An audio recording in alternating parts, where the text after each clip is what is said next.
Buenas noches, damas y caballeros. Bienvenidos a otro encuentro especial.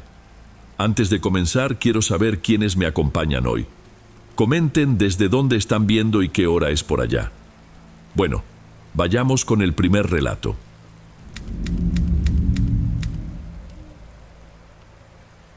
Buenas noches, Dom. Mi nombre es Reinaldo, tengo 39 años y siempre escuché decir que toda familia carga historias que nadie se atreve a comentar en voz alta. Crecí en un hogar donde los secretos parecían descansar en un rincón oscuro de la sala, como si solo esperaran el momento adecuado para emerger. Solo me di cuenta de esto realmente cuando ya era adolescente y empecé a notar las miradas que se intercambiaban y las frases interrumpidas sobre mi abuela paterna, doña Ondina. Era una mujer rígida y respetada, pero también rodeada de rumores que ponían a la gente incómoda. Tenía la impresión de que ella siempre sabía mucho más de lo que contaba. Y cuando alguien sabe demasiado, las personas sienten al mismo tiempo la necesidad de acercarse y un temor profundo a descubrir lo que hay detrás. La abuela Ondina vivió gran parte de su vida en un pueblo del interior de Chiapas. Mi abuelo, Arturo, vino de Chihuahua siendo joven y se estableció en el sur para trabajar con la venta de equipos agrícolas. Se conocieron cuando ella tenía poco más de 20 años y nunca más se separaron. Por lo que contaban, ella era la cabeza de la casa, la que resolvía todo. Mi abuelo se sentía orgulloso de su trabajo, pero siempre decía que quien mandaba era Ondina. Su figura destacaba donde quiera que fuera. Usaba vestidos largos, mantenía el cabello recogido con un pañuelo oscuro y miraba a todos sin miedo. También guardaba una colección de santos y altares que colocaba en los rincones más inesperados de la casa. La cocina, por ejemplo, tenía un pequeño altar al lado del fogón de leña, pero había imágenes también sobre la cómoda del pasillo, en estantes cercanos a las ventanas e incluso en el cuarto de huéspedes. Algunas personas llamaban a mi abuela curandera. Otras, más malintencionadas, susurraban que ella se metía en la brujería. En realidad, ella era adepta de remedios, oraciones antiguas, tés y baños de hierbas que, según ella, alejaban enfermedades y malas energías. Cada nieto, cada vez que se quejaba de algún dolor o resfriado, recibía un ritual diferente. Una vez, yo mismo estuve tosiendo 3 noches seguidas, y la abuela me hizo llevar una hoja de ruda dentro del bolsillo, recitando una plegaria en voz baja. La tos se fue, y me quedé confundido si había sido un milagro suyo o solo el tiempo actuando. Empecé a ver las creencias de la abuela con cierta curiosidad, pero también con cautela, porque circulaban historias que me hacían temblar de incertidumbre. Mi padre, Marcos, mostraba un comportamiento algo distinto cuando estaba cerca de su madre. Era un hombre fuerte, pero bastaba con que apareciera la abuela para que él se volviera alguien acorralado, como si temiera contradecirla. En cambio, mi madre, Ana Lucía, era más directa. No se dejaba intimidar por los remedios caseros. Cuando yo era pequeño, escuchaba a mi madre comentar con mis tías que la abuela Ondina se pasaba con los remedios y que eso podía hacer daño. Pero en el fondo hasta ella tenía cuidado al reprender a la suegra. Era como si nadie quisiera provocar un enfrentamiento directo con esa mujer que, a pesar de todo, contaba con el respeto de un pueblo entero. Con el paso de los años, noté que el mayor misterio en torno a la abuela no era solamente su supuesto involucramiento con prácticas espirituales, sino un aura de secretos que transmitía. La gente contaba casos aterradores. Decían que, cierta vez, una vecina ofendió a mi tía Roberta, y pocos días después, esa señora enfermó de manera inexplicable. Hubo incluso quien asegurara que la vecina escuchó la voz de la abuela Ondina susurrando oraciones frente a su casa en plena madrugada. No sé si eso llegó a ocurrir de verdad o si fue fruto del miedo que la gente cultivaba. Lo que puedo afirmar es que, cuando yo visitaba la casa de mis abuelos, sentía un ambiente distinto, como si cada pared guardara algún recuerdo extraño. A pesar de todo ese misticismo, la rutina allí era básicamente igual a la de muchas familias del interior. Comidas abundantes los domingos, parientes que aparecían sin avisar y de vez en cuando algún pedido para que la abuela preparara un té que ayudara con el dolor de cabeza o la ansiedad.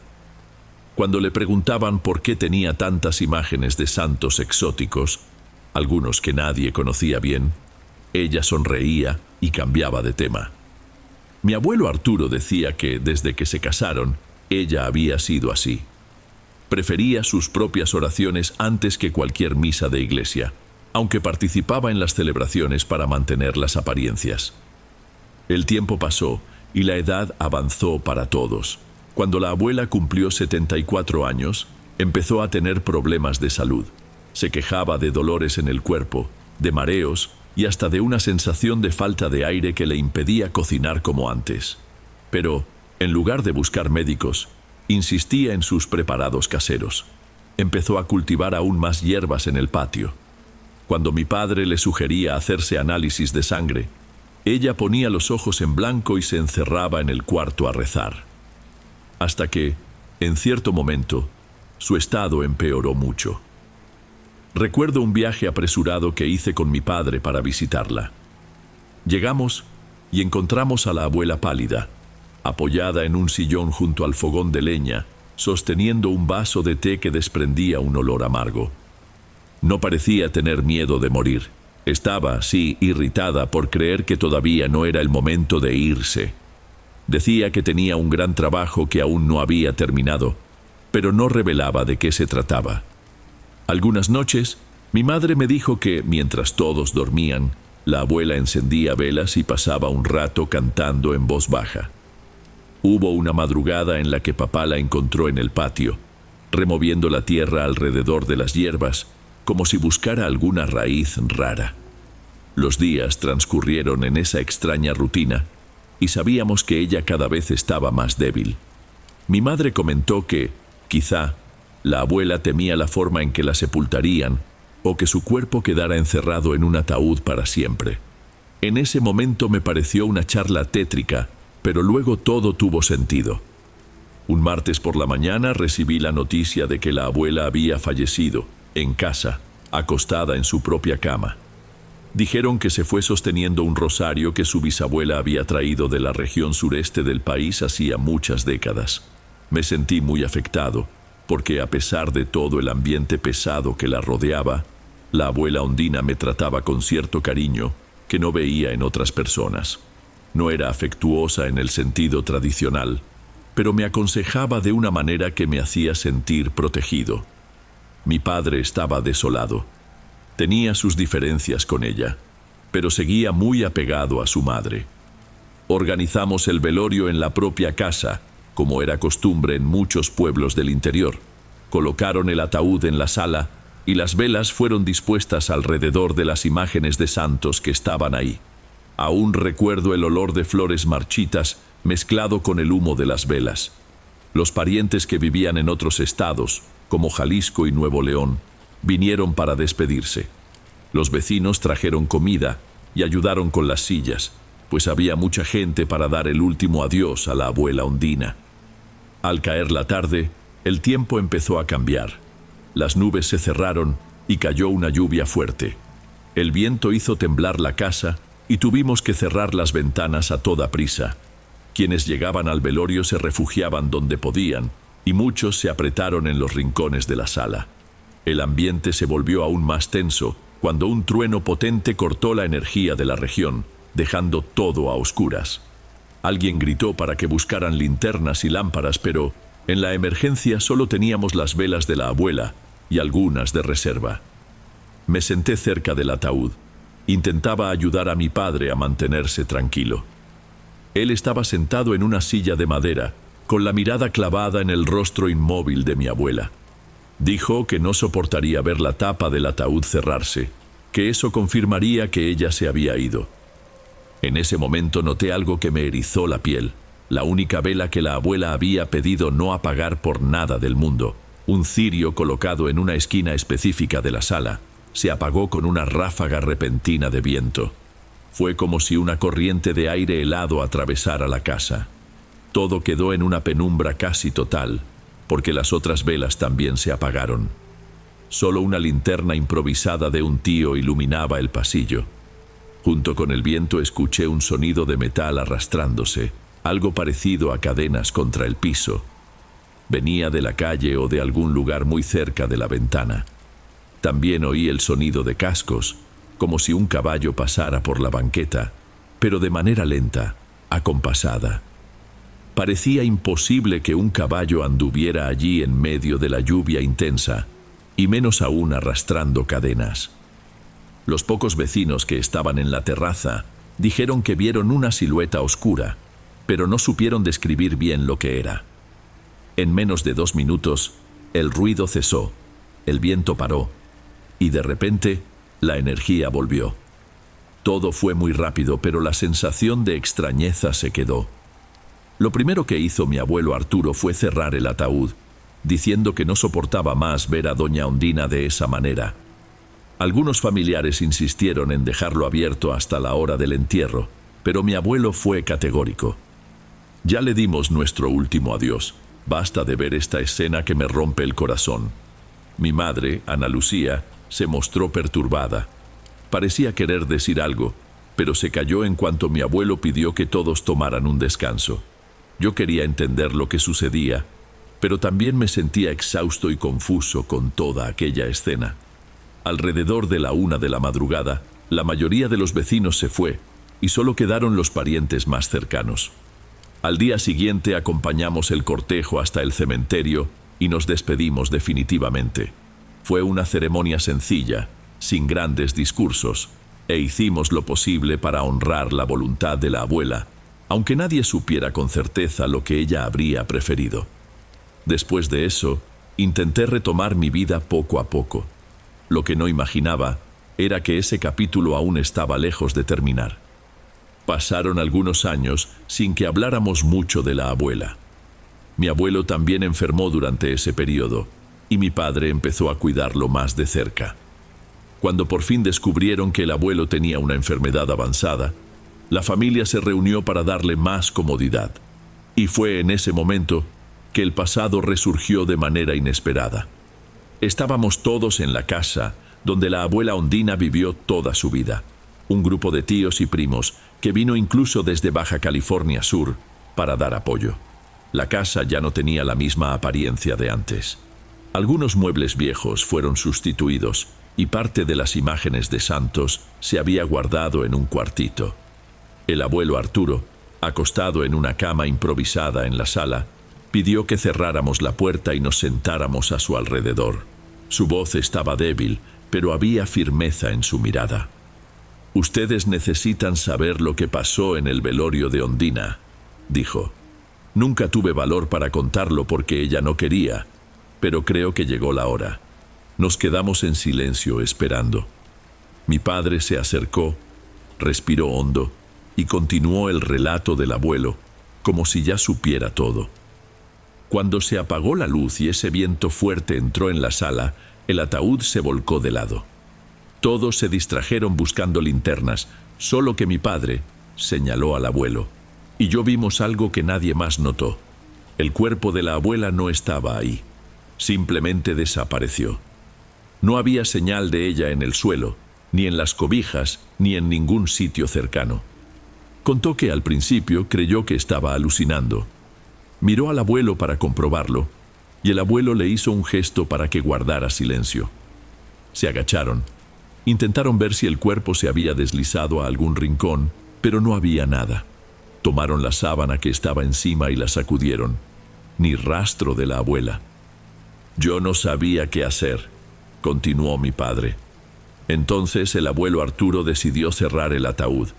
Dijo que ya nos habíamos despedido y que nadie más necesitaba verla. Luego pedimos a todos que salieran unos minutos. Fue cuando llenamos el ataúd con costales de arena que había en el patio, para darle peso, y lo cubrimos con algunas prendas de ella. Hicimos todo a oscuras, sin ruido, mientras mi madre, yo, Reinaldo, nunca supe eso, se quedaba en el pasillo intentando impedir que alguien entrara.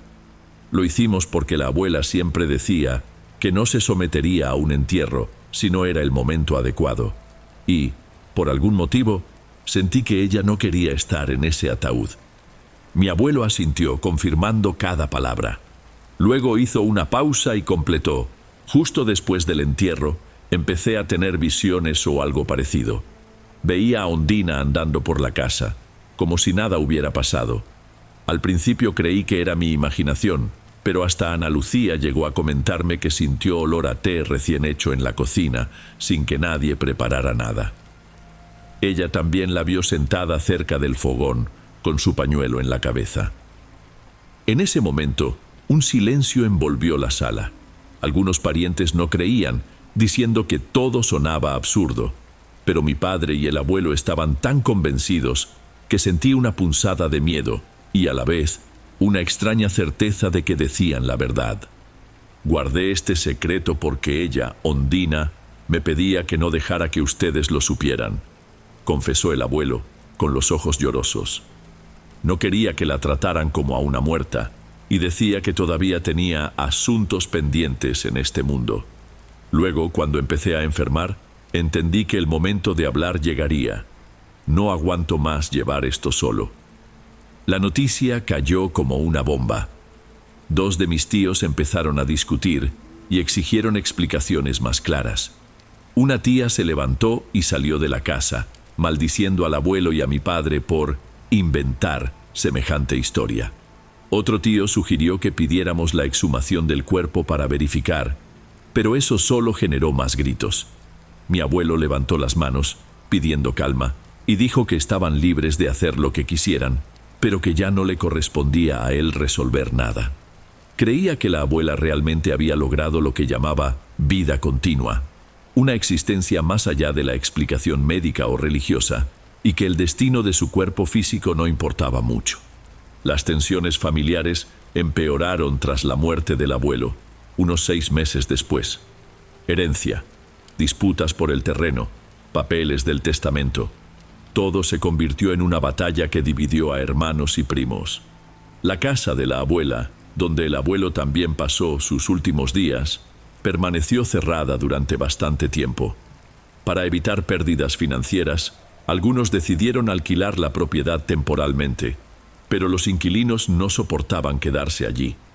Decían que veían a una mujer mayor andando por los pasillos durante la noche, oían ruidos de ollas moviéndose solas en la cocina, y una vez, alguien despertó con el sonido de oraciones susurradas que venían del cuarto de huéspedes. 2 familias intentaron vivir ahí. Ninguna aguantó más de 10 días. Con el paso del tiempo, la historia se fue esparciendo por el vecindario. Unos decían que era invención de los herederos para ahuyentar a posibles compradores. Otros creían que la casa estaba realmente embrujada.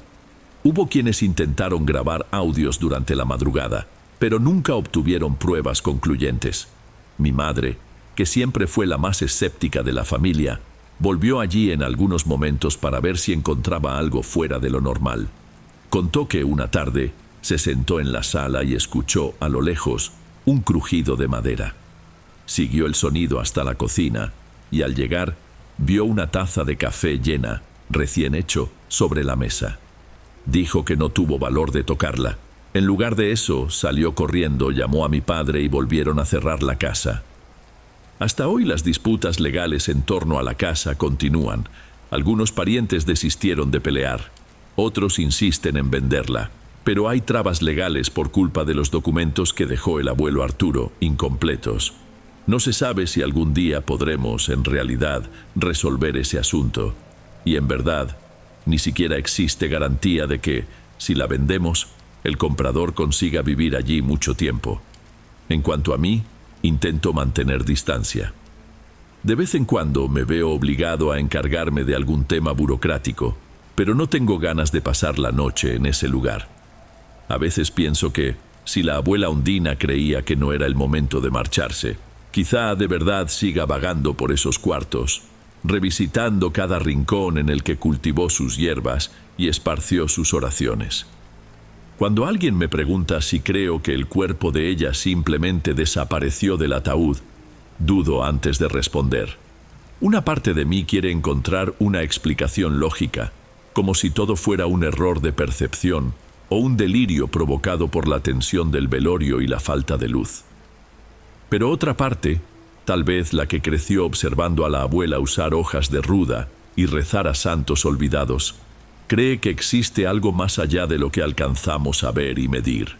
Es posible que ella haya encontrado la manera de burlar las reglas de la muerte. Sea como sea, me queda esa sensación de que jamás sabremos lo que realmente enterramos aquel día. Cuento esta historia porque siento que el silencio solo alimenta más especulaciones. Muchos familiares aún se rehúsan a hablar del tema, pero creo que relatar lo ocurrido, aunque suene irreal, puede ayudarme a convivir con los recuerdos. Hasta dónde llega la línea entre lo posible y lo imposible, no lo sé. Solo puedo asegurar que, después de todo lo que presencié, ya no dudo de nada cuando se trata de la abuela Ondina.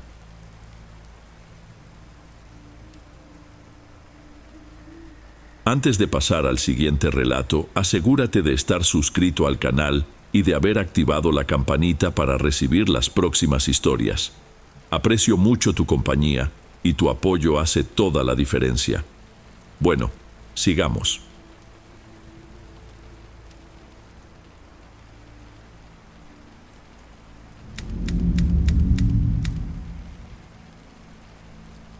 Me llamo Carolina. Siempre creí que llevaba una vida sencilla, sin grandes acontecimientos. Crecí en la zona rural de Hidalgo, pero en la adolescencia me mudé a la capital con mi familia. Mis padres, doña Sonia y don José, trabajaban en ferias, así que desde temprano aprendí que nada llega fácil. Mi hermana mayor, Marcela, solía decir que yo era muy cerrada a lo que ella llamaba el mundo invisible, mientras que ella parecía conectada con todo lo extraño. Durante la infancia, cada vez que despertaba en medio de la madrugada, ahí estaba ella en el pasillo, mirando un punto y hablando sola, o mejor dicho, hablando con alguien que solo ella veía. Crecí pensando que mi hermana era algo rara, pero nunca la juzgué. Le gustaba contar que desde muy pequeña sentía la presencia de personas que ya habían partido, como si conversara con amigos imaginarios. Yo no sabía bien cómo reaccionar, así que solo la escuchaba. Aun con lo fácil que era acercarme a Marcela, rara vez la buscaba para pedir ayuda. En aquella época, no quería involucrarme con nada sobrenatural, prefiriendo fingir que esas cosas no me afectaban. Cuando tenía alrededor de 19 años, mi madre me contó que Marcela participaba en rezos y que muchas personas la buscaban para limpias espirituales, aunque no fuera un trabajo profesional. Ella no cobraba por sus ayudas, solo aceptaba cuando alguien le llevaba un pastel, una charola de dulces o algo parecido a manera de agradecimiento. Mi madre decía que la luz de Marcela era tan fuerte que incluso gente de lejos aparecía en su puerta pidiendo protección.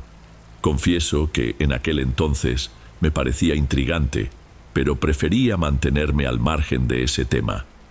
Después de un tiempo trabajando en la Ciudad de México, tuve a mi hija, Anita, cuando aún era muy joven. La relación con su padre no funcionó, y él se mudó a Veracruz, de donde era su familia. Me quedé sola, dividiendo mis días entre cuidar de Anita y buscar un rumbo profesional. Fue en esa fase que conocí a Miguel, un muchacho que me llamó la atención por su sinceridad. Era cuidadoso, no tenía reparo en hablar de temas delicados y no le importaba que yo fuera madre soltera. Salimos durante algunos años, pero tras una pelea tonta que se hizo más grande de lo que debía, terminamos. Él se fue a Yucatán, diciendo que necesitaba un nuevo comienzo. Me sentí vacía durante un tiempo, hasta que decidí aceptar una propuesta de sociedad que surgió. Una señora, doña Estela, estaba montando un pequeño negocio de artesanías y necesitaba a alguien que la apoyara en las ferias de fin de semana. Ella viajaba mucho a ferias regionales, principalmente a ciudades del interior de varios estados, así que vi una oportunidad de mejorar mi vida. En cuanto me organicé, mi madre se quedó con Anita un tiempo para que yo pudiera dedicarme a entender bien el trabajo. Cerca de 8 meses después, Miguel reapareció. Me llamó de repente, pidiendo ayuda. Dijo que no tenía a dónde ir, que estaba perdido. Me sorprendió, pero una parte de mí pensó, No puedo negarle ayuda a alguien que formó parte de mi vida. Hablé con algunos conocidos y logré que se quedara en casa de una pareja que vivía a unas cuantas cuadras de donde yo estaba. Al principio, hasta me gustó tener su compañía de vuelta, aunque no pretendía retomar ningún compromiso amoroso. Después de unos 10 días, noté que estaba decaído, medio asustado. Parecía tener constantes pesadillas. Una tarde le pregunté: «¿Estás bien? Pareces no haber dormido nunca». Él suspiró y respondió en un tono confuso: «Es difícil de explicar. Siento que alguien se sienta sobre mí durante la noche, como si quisiera inmovilizarme. Parece que esa persona intenta envolverme en un tipo de abrazo sofocante». A mí, que siempre me gustaron las historias de miedo, me intrigó que me lo contara con tanto detalle. Miguel explicó que, al principio, era como si una mujer se le acercara en sueños y lo dejara excitado, pero a la vez exhausto. Se sentía culpable por disfrutar de lo que creía solo una fantasía. Sin embargo, con el tiempo la cosa cambió. Pasó a ser una presencia masculina, agresiva, que él describía como algo que no tenía sentido. Yo no sabía si se trataba de una sola entidad cambiando de aspecto o de fuerzas distintas que nos rodeaban. Dijo además que, desde que se mudó cerca de mí, esto le ocurría con más frecuencia, como si esa presencia no quisiera dejarlo solo. Miguel había asistido a una iglesia evangélica cuando era más joven, así que estaba muy perturbado con la idea de que aquello fuera alguna tentación maligna. Llegó a llorar, pidiéndome que lo ayudara a entender qué estaba pasando. Hablé con mi madre y ella me dio un escapulario para que él lo usara, asegurando que, si era algo malo, se apartaría de inmediato. Sin embargo, Miguel dijo que el escapulario se rompió solo esa misma noche. Confieso que me intrigó, pero al mismo tiempo no quise asustarme demasiado.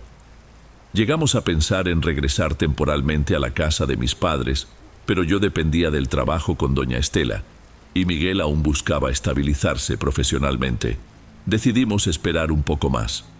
Pocos días después, tuve que viajar a Querétaro con doña Estela. Íbamos a visitar una tienda de artesanías que ella quería surtir con nuestros productos.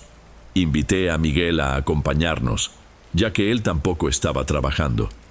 El lugar que doña Estela reservó era sencillo, con pocos cuartos, y terminé compartiendo el mío con él. En la primera madrugada, me desperté al oír a Miguel gritar algo que no comprendí. Abrí los ojos y vi que estaba de pie, respirando con dificultad, mirando hacia los pies de la cama. Le hablé en voz baja: «Me asustaste, ¿qué pasó?». Él solo miraba fijo a un rincón sin moverse. Unos segundos después, preguntó si yo veía algo ahí. Le respondí que no veía nada. Pero sentí el ambiente distinto, como si el cuarto se pusiera más húmedo, casi sofocante. Cuando pudo recobrar la voz, dijo que alguien estaba parado justo ahí frente a él, mirándolo de modo amenazante. Volvimos del viaje y Miguel sugirió que intentáramos vivir juntos. Dijo que así podríamos apoyarnos. Si todo salía bien, yo llevaría después a mi hija, porque no quería que Anita cambiara de escuela a mitad del año. Hablé con mis padres y también con doña Estela, quien se ofreció a alquilarnos un cuarto en Chiapas, donde tenía parientes y participaba en ferias artesanales locales. La ciudad era pequeña y relativamente tranquila, pero había zonas antiguas, con muchas casas de madera y calles muy oscuras.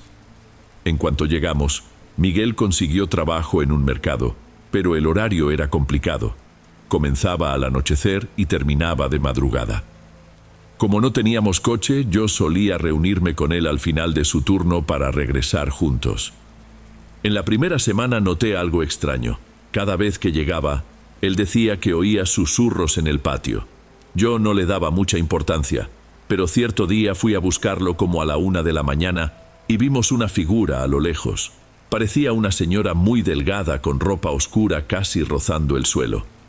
Al pasar cerca, noté que no llevaba calzado y, por un instante, me pregunté si flotaba o si era solo mi imaginación. Ese momento me provocó un nudo en la garganta, pero preferí no comentar nada con Miguel para no ponerlo más nervioso. Empecé a sentir malestar en el cuarto. Cuando intentaba dormir, oía pasos o me costaba respirar, como si el aire se volviera denso. Una noche en la que él me llamó diciendo que un compañero de trabajo lo llevaría a casa, escuché golpes suaves en la ventana. Pensé que era Miguel, pero cuando corrí la cortina, no había nadie fuera. Cerré la ventana y me quedé en silencio. En cuestión de segundos, Miguel abrió la puerta principal. Le pregunté, ¿tocaste la ventana? Él me miró sorprendido. Acabo de llegar, ni siquiera pasé cerca de tu cuarto. Unas semanas después, volví a viajar con doña Estela y llamó a mi primo, Enrique, para que nos ayudara. Enrique durmió en la sala de la casa. Cerca de la medianoche, estábamos en los cuartos cuando oímos un grito tan fuerte que nos quedamos inmóviles. Luego, se hizo un silencio total. Unos perros empezaron a aullar de una forma que me puso la piel de gallina. Aunque intento evitar la palabra, no sé cómo describir la incomodidad que sentí. Enrique y Miguel se replegaron, prefirieron no dar demasiada importancia, pero yo sentía un temor creciente. Minutos después, escuchamos otro lamento, ahora justo al lado de la ventana de mi cuarto. Me paralicé, pero no tuve valor de asomarme. Cuando al fin reuní coraje para mirar, la cortina estaba entreabierta y vi una silueta junto a un árbol. Cerré todo y me tapé hasta que Miguel regresó. El tiempo fue pasando, pero los sucesos se volvían más raros. Un día, mientras Miguel hablaba por teléfono con sus parientes, noté que, desde adentro de la casa, se oían ruidos en el patio, como si alguien arrastrara los pies. Decidí salir a fumar y me encontré con él mirándome con desconfianza. ¿Por qué me seguiste? Desde que empecé a hablar por celular, sentí que alguien me observaba. Le respondí un poco tensa. Acabo de salir. Me quedé adentro hasta este momento. Él tembló ligeramente y dijo que estaba seguro de que alguien se había detenido a pocos metros de él. Entramos a la casa, y esa noche no sucedió nada más, salvo que una puerta se atoró en el baño, dejándome encerrada unos 15 minutos. Cuando por fin salí, Miguel estaba pálido. Me preguntó si me había lastimado porque soñó que algo me agarraba con fuerza. Me confundió, pues no había pasado nada aparte de la puerta que no abría. En este punto comencé a tener pesadillas constantes. Llegué a ver, o creer que veía, una figura oscura sentada cerca de la cama, observándome. Hablé con mi madre por teléfono y me recomendó ir a una iglesia a recoger un poco de agua bendita. Lo hice, la esparcí por la casa, pero las cosas no mejoraron demasiado. Cierta noche, estando en la cocina, oí risas bajas. Tuve la sensación de que algo decía que yo era débil y que no servía de nada rezar. Me quedé paralizada sin saber si solo estaba en mi cabeza o si de verdad lo escuché. Me acerqué a la puerta, pero no vi nada. Doña Estela notó que me veía decaída. Me hice una prueba de embarazo en una clínica cercana y descubrí que estaba embarazada. Miguel reaccionó con una mezcla de felicidad y miedo. Mencionó que sentía una energía mala rondándonos. Propuso que fuéramos a la iglesia que él solía frecuentar en otro estado. Al llegar, hablamos con un señor que no era exactamente pastor, sino un miembro antiguo de la congregación. Nos recibió en privado y explicó que existían fuerzas que se alimentan de la desesperación y que si se trataba de algún demonio o espíritu pesado, la fe sería esencial para fortalecernos. Yo no estaba tan segura de nada, pero me mostré dispuesta a escuchar. Pasaron unas semanas más y las manifestaciones se intensificaron. Veía sombras en el pasillo, sobre todo cuando Miguel salía a trabajar. En cierto momento, pensé que mi mente me jugaba malas pasadas, pero el dolor de cabeza y el cansancio físico eran reales. Bajé de peso de forma preocupante. Miguel me llevó a casa de mis padres, en el interior de Hidalgo, para ver si podía descansar un poco. Incluso ahí, tuve la impresión de ver a una mujer con ropa oscura parada en el patio. Mi madre trató de tranquilizarme, rezó conmigo, pero yo ya no sabía en qué creer. Una madrugada, regresando a la casa alquilada en Chiapas, paramos en una gasolinera. Mientras el empleado llenaba el tanque, apareció una señora desconocida que me susurró: «Estás en peligro. Lo que está cerca de ti tiene malas intenciones». La miré sorprendida, pero se alejó antes de que pudiera preguntarle algo. Se lo conté a Miguel y él pensó que yo estaba muy susceptible a cualquier comentario. Continuamos el viaje, pero me pregunté si aquella mujer habría visto algo que yo ignoraba. Esa misma semana, Miguel empezó a trabajar de día y noté que el ambiente en la casa seguía pesado, como si algo se me pegara. La televisión se encendía sola y cambiaba de canales sin parar.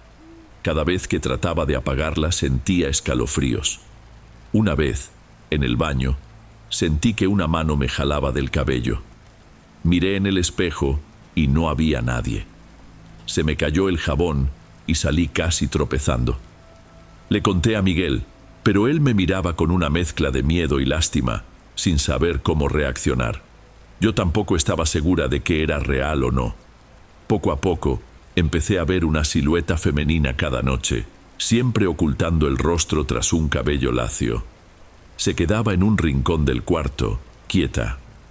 Cuando parpadeaba, pasaban unos segundos y sentía que el colchón se hundía, como si esa figura se acostara a mi lado. Mi desesperación era demasiada para quedarme ahí, así que salía y me quedaba en la terraza, esperando a que Miguel llegara. Él insistía en que debía ignorarlo, pero era imposible. No se trataba solo de ver algo. Sentía la presión en el colchón, el aire que se enrarecía. Le rogué a Miguel que me llevara de nuevo a la casa de mis padres. Él dijo que lo haríamos en su día libre. De camino, paramos en una feria cercana porque quería comprar fruta. Me senté en la banqueta y otra vez apareció una señora, distinta a la de la gasolinera, con ese mismo aire misterioso. Me dijo: «Protege lo que llevas dentro. Alguien hizo algo contra él, no contra ti». Me quedé atónita sin saber cómo sabía que estaba embarazada. Solo se apartó, diciendo que no tenía permiso para hablar más. Cuando Miguel volvió, se lo conté y él se quedó pensativo. Dijo que quizás esas palabras se referían a algún conflicto antiguo que tenía con su propia familia. Mencionó que un pariente lejano le había hecho ciertas amenazas mucho tiempo atrás. Desde entonces, sospeché que algo más grande estaba en juego. En esa misma semana fuimos a un evento religioso en una iglesia de la zona.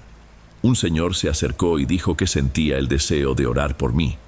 Comentó que algo oscuro me atormentaba, pero que no era directamente contra mí. Habló de enemistades que Miguel cultivaba sin saberlo, de gente que puede guardar rencores. Después de la oración, por algunos días noté un pequeño respiro. Los golpes y las voces disminuyeron, pero no cesaron por completo. Un día, invité a una rezadora de la región a entrar a nuestra casa y bendecirla. Ella dio un paso en la sala, se detuvo y dijo que no podía quedarse. Explicó que lo que estaba allí buscaba causar un daño grave, que alguien de la misma sangre lo había invocado, pero no tenía permiso de llevarse a Miguel, así que se ensañaba conmigo. En ese momento todo me pareció muy confuso, aunque de algún modo encajaba con lo que la señora de la gasolinera había dicho. Aquella noche me desperté con fuertes dolores en el vientre. Creí ver a una persona agachada al lado de la cama, el cabello ocultándole el rostro y una respiración ronca. Quise gritar, pero no salía la voz.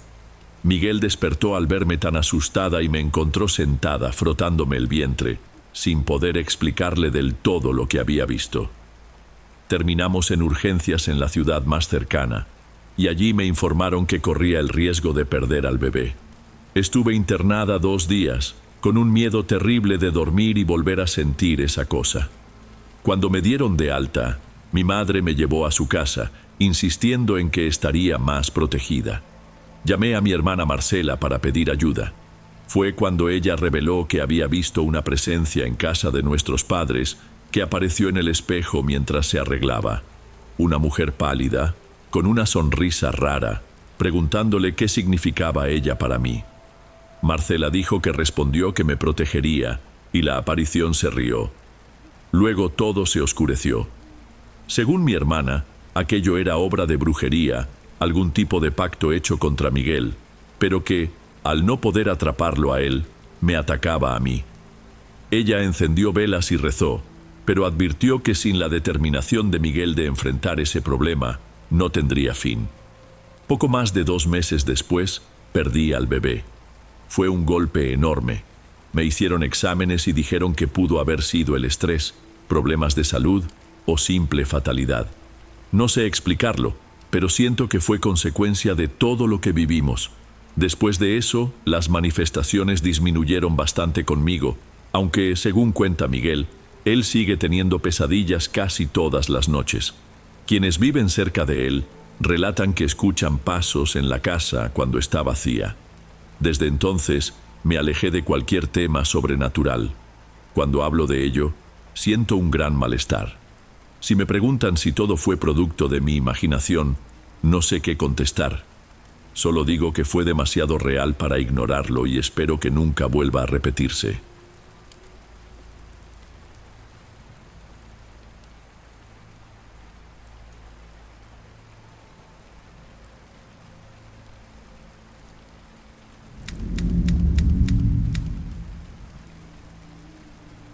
Buenas noches, Dom. Mi nombre es Ana Paula y aunque nací en Jalisco ya he pasado por prácticamente todos los estados de México, debido a numerosas transferencias en el servicio público. Viví unos meses en Michoacán, trabajé en Ciudad de México y en Nuevo León, tomé cursos rápidos en Querétaro, visité a amigos en Hidalgo y en Yucatán, pasé unas vacaciones en Oaxaca, pisé Chiapas por trabajo y todavía tuve contratos temporales en Sinaloa y Chihuahua. Además, llegué a resolver cuestiones burocráticas en Zacatecas, Puebla, Veracruz y Durango. Tuve parientes que se establecieron en Guanajuato, Coahuila, Morelos, Tamaulipas y Tabasco. Y conocí de paso Campeche, Nayarit, Colima y Tlaxcala. En el Estado de México estuve muy poco tiempo, solo para un seminario profesional, sin llegar a conocer mucho del lugar. Fue una vida llena de cambios, casi nunca sintiéndome al 100% adaptada. Pero en marzo de 2008, todo cambió drásticamente cuando me establecí en una entidad de gobierno en la capital de Querétaro. Ahí descubrí algo que jamás pensé que enfrentaría. Una mezcla de corrupción interna y una experiencia que sacudió por completo mi creencia sobre lo posible y lo imposible. Fui despedida injustamente de ese organismo público. Los jefes alegaron retrasos frecuentes, pero en realidad, otra empleada y yo habíamos descubierto varias irregularidades graves. Intentamos denunciarlos ante las autoridades superiores, pero eso provocó represalias que culminaron en mi despido. Me sentí traicionada y humillada, sabiendo que esas acusaciones de mala conducta no eran más que un pretexto para sacarme del personal. Mi exjefa, llamada Alcira, quien estaba iniciando un embarazo, me acusó incluso de haberla empujado intencionalmente en el edificio donde trabajábamos, lo que solo agravó mi situación. Fue algo serio.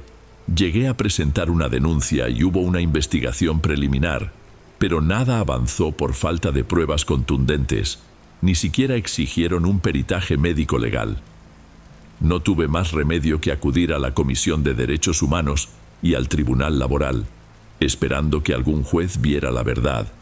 Estos procesos suelen alargarse, y los abogados me advirtieron que pasaría mucho tiempo antes de que hubiera una sentencia definitiva. Durante los primeros meses, intenté mantenerme ocupada. No tenía muchos ahorros, así que contaba cada peso y cada centavo mientras enviaba currículums. Mi novio, Darío, que es músico, recibió una oferta para hacer una gira fuera del estado durante varias semanas. Antes de irse, me dejó algo de dinero para los gastos. Y aún así pedí un poco de ayuda a mis padres, quienes ya estaban jubilados, recomendándome buscar algo para distraerme, porque vivía encerrada en casa, llena de odio hacia mis antiguos jefes.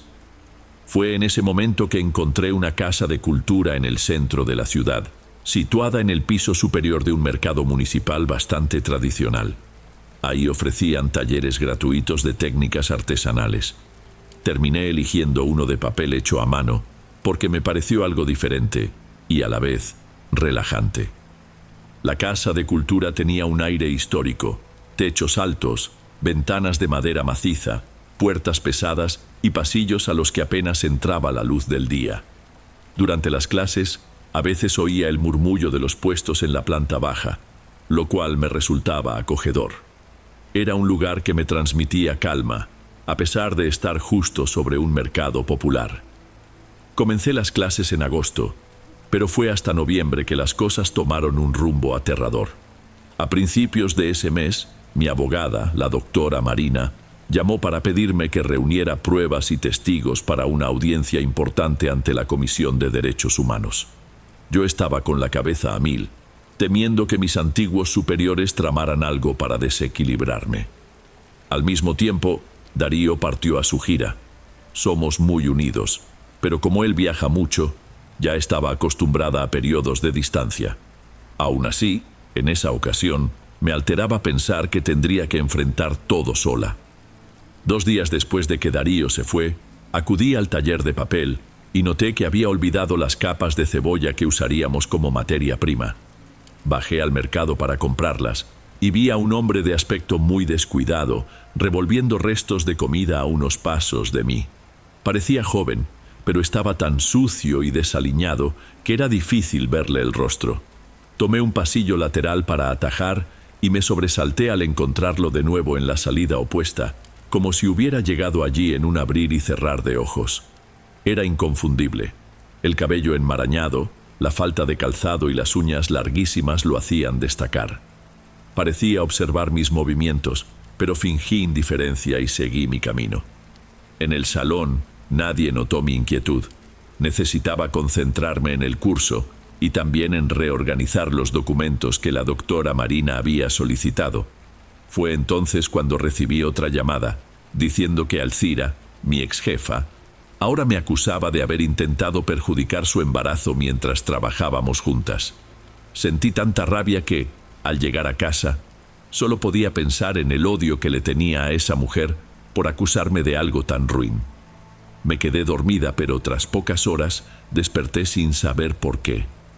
Mi gato, Zeus, me miraba de forma extraña, sentado junto a la cama. Fue raro porque él solía dormir en la sala.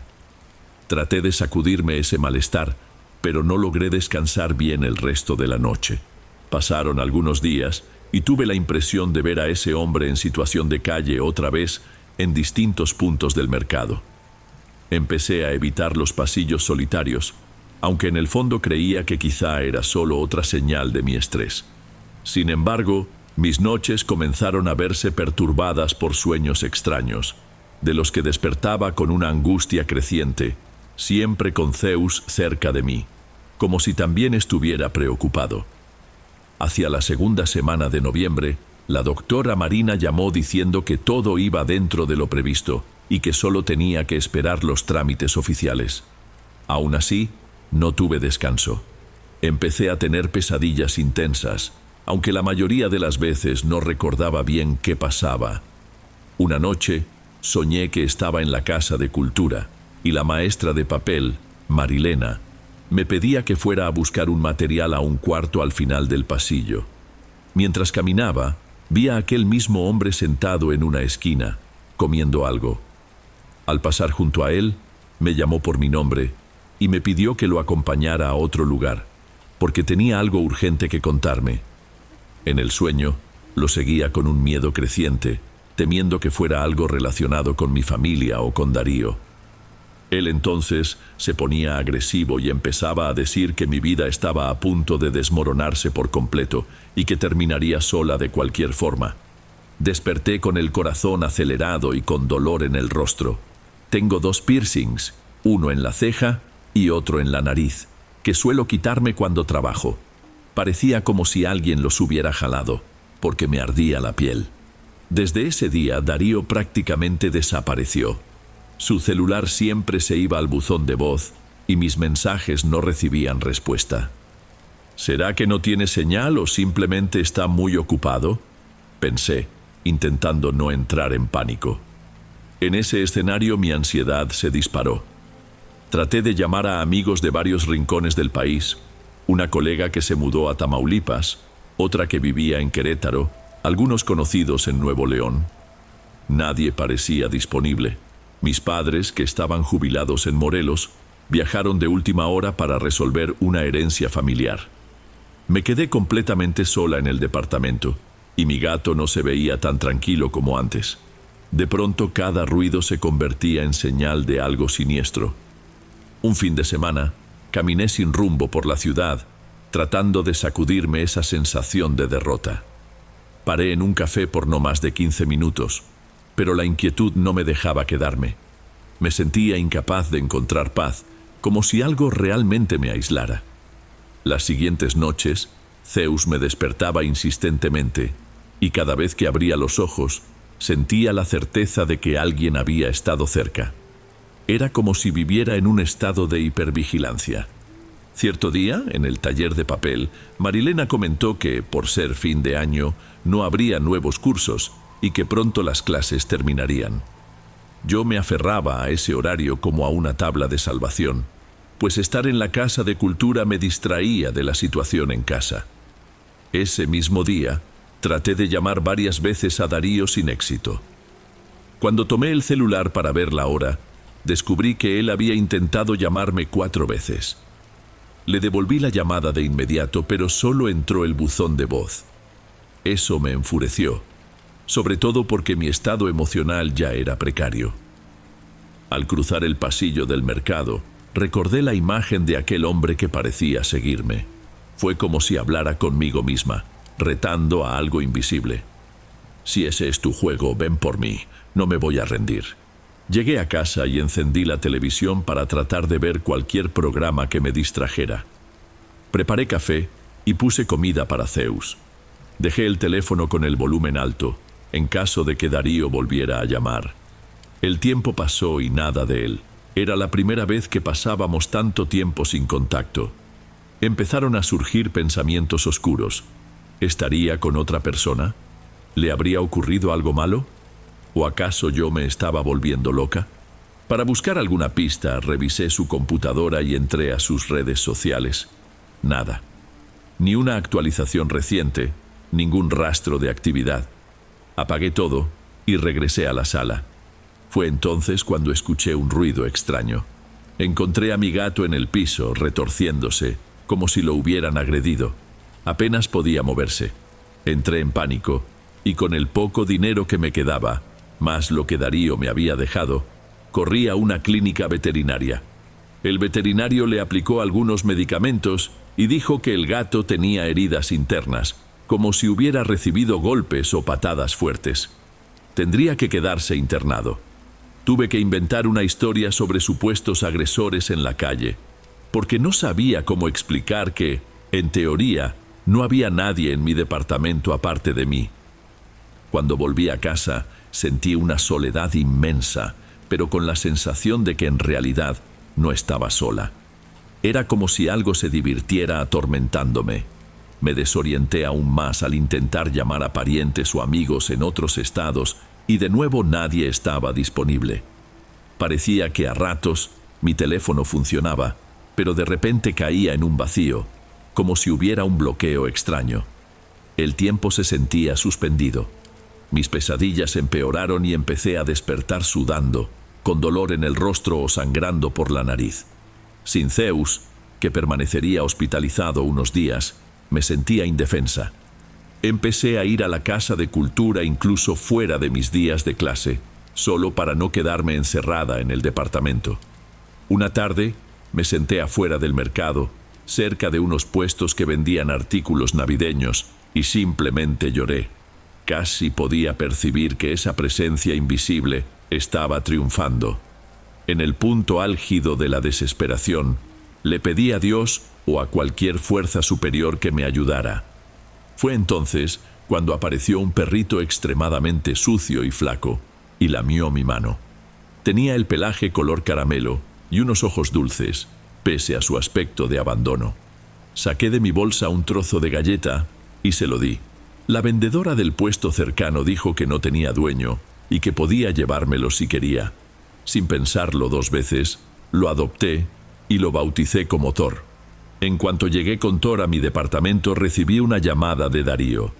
«¿Qué te pasó? Traté de llamarte muchos días y no pude». «Eso te lo pregunto yo. Desapareciste. Tu teléfono siempre me mandaba al buzón». Él explicó que había estado en lugares sin cobertura y que, cada vez que intentaba comunicarse conmigo, también le entraba mi buzón de voz. Al parecer, ese desencuentro era mutuo, y a él también le parecía raro tanta falla en la red. Sentí una mezcla de alivio y confusión, pero con solo escucharlo, me sentí un poco más segura. Prometió volver en cuanto pudiera y depositó más dinero para los gastos de Zeus. Poco después, el coordinador de los talleres me llamó para invitarme a un nuevo grupo experimental de meditación que se daría en las últimas semanas del año. Acepté sin dudarlo. Empecé a asistir a esas sesiones y, para mi sorpresa, eran impartidas por una profesora llamada Sonia, una señora de voz suave y mirada firme. La práctica me trajo una tranquilidad que no sentía desde hacía mucho. En las 2 primeras noches después de la meditación, dormí sin sobresaltos, y Thor empezó a dormir junto a mi cama, como si vigilara cada uno de mis movimientos. Un viernes, después de la clase de meditación, algunos compañeros invitaron a Sonia y a mí a tomar un jugo en una lonchería cercana. Platicamos mucho, y poco a poco todos se fueron. Cuando me quedé a solas con la profesora, ella me miró con cierta cautela y dijo: «No quiero asustarte, pero siento algo pesado cerca de ti, como si hubiera algo que no te desea el bien». Me quedé paralizada, pero le conté todo lo que estaba pasando. Ella me escuchó atentamente y comentó que la llegada de Thor había bloqueado temporalmente esa energía contraria, pero que eso no sería suficiente. Mencionó un ritual que se llevaría a cabo en un espacio de meditación fuera de la ciudad, al que me invitó. Acepté, dispuesta a lo que fuera con tal de salir de esa situación. Dejé a Thor en una especie de guardería para mascotas, en la misma clínica donde estaba internado Zeus, y me fui con la profesora Sonia a ese encuentro. No era un grupo religioso formal, pero hacían oraciones, cánticos y momentos de introspección. Ahí me sentí recargada, como si pudiera ver la luz al final del túnel. Al volver a la ciudad, mi vida comenzó a mejorar. Darío empezó a llamarme todos los días. Mi gato fue dado de alta para volver a casa y llegué a hacer nuevos contactos de trabajo. También tuve la ayuda de una amiga, Larisa, que leía el tarot. Me dijo por teléfono que, según las cartas, veía un espíritu maligno dirigido a mí por alguien con resentimientos profundos, probablemente ligado a mi proceso laboral. Me advirtió que esa persona se sentía protegida por su embarazo y creyendo que nada la afectaría. Me pidió que no dejara la meditación. Acordamos vernos, pero Larisa canceló en el último minuto. Sentí un escalofrío, como si aquella entidad me estuviera aislando de nuevo. Poco a poco todo empezó a repetir el patrón. Mi teléfono caía en silencio. Mis padres seguían fuera. Darío avisó que se quedaría unos días más en otro estado, y mis compañeros de la Casa de Cultura dejaron de responder mis mensajes. Trataba de no venirme abajo, pero la sensación de cerco regresaba. Thor seguía conmigo, pero noté que a veces se agitaba en la noche, gruñendo hacia la nada. Fue entonces, casi a finales de diciembre, que recibí un mensaje de un viejo amigo llamado Guillermo. Él y yo nos habíamos distanciado porque su novia era muy celosa, pero ahora estaba soltero y quería retomar la amistad. Quedamos de vernos para conversar. Fuimos a un bar cerca del centro histórico, tomamos unas cervezas y nos pusimos al día. Le conté del hombre en situación de calle que veía constantemente y de todo el tormento que había vivido. Guillermo no se rió ni se burló, pero tampoco demostró creerme al 100%. Después, caminamos hasta una iglesia antigua de la época colonial, famosa por su torre de campanario imponente. Guillermo me invitó a subir al campanario, que ofrecía visitas turísticas por una cuota simbólica. Yo casi no tenía dinero, pero él pagó mi entrada. Arriba escuchamos historias sobre las campanas y contemplamos la vista de la ciudad. Al detenerme entre las dos torres, empezó un repique intenso. El sonido reverberó de tal manera que sentí que algo se despegaba de mí, algo que llevaba semanas oprimiéndome. Fue una sensación de alivio profunda, casi indescriptible, aunque nada teatral. Era como poder respirar bien tras mucho tiempo con el aire contenido. Regresé a casa sintiéndome ligera.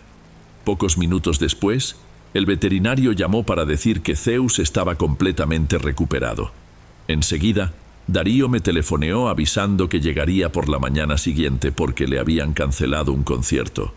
Desde entonces, no volví a tener pesadillas.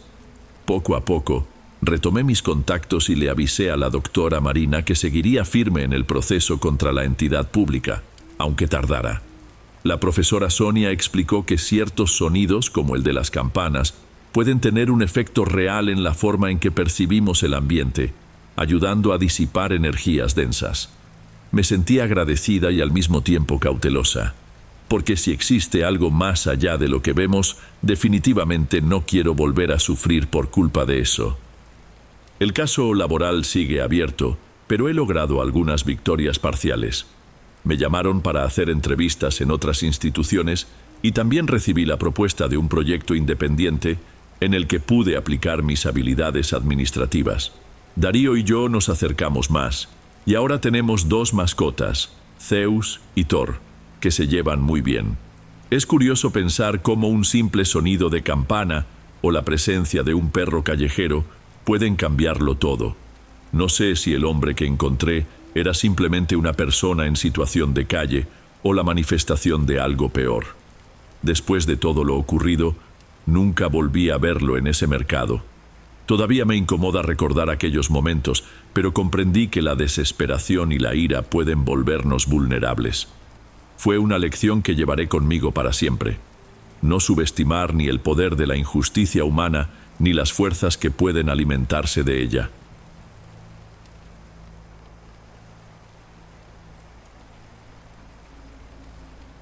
Bueno, amigos, estos fueron los relatos de hoy. Espero de corazón que les hayan gustado. Subo nuevos videos todos los días y me dará mucho gusto verlos en los próximos. Ahora en la pantalla les dejo otros 2 buenos videos que seguro les encantarán. Un abrazo de Dom y nos vemos por allá.